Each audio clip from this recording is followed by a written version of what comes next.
Praise the Lord. மீட்பெரும் இரட்சகருமாகிய இயேசு கிறிஸ்துவின் இனிய நாமத்தில் உங்கள் அனைவருக்கும் என் அன்பார்ந்த வாழ்த்துக்கள். இன்றைய வேத வசனம் எசையா புத்தகம் 41:11.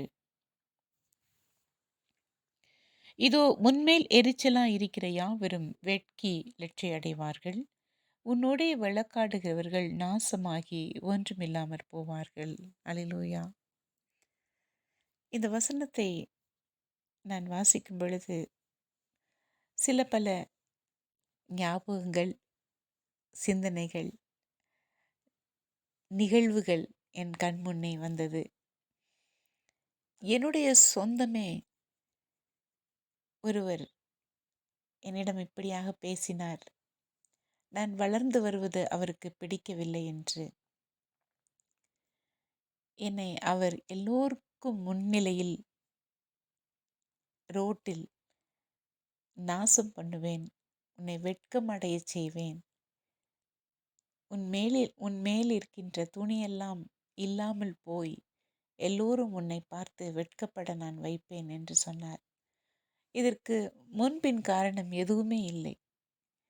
வளர்ந்து வருகின்றது அவருக்கு பிடிக்கவில்லை, அவ்வளவுதான்.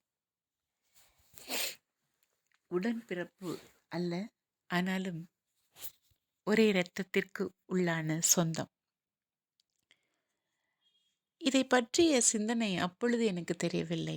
ஆனால் என்னை அவமானப்படுத்த வேண்டும் என்று ஒவ்வொரு நாளும் அலைந்து கொண்டிருந்த அவருக்கு கூடிய சீக்கிரமே அவமானம் தன்னை தேடி வந்தது.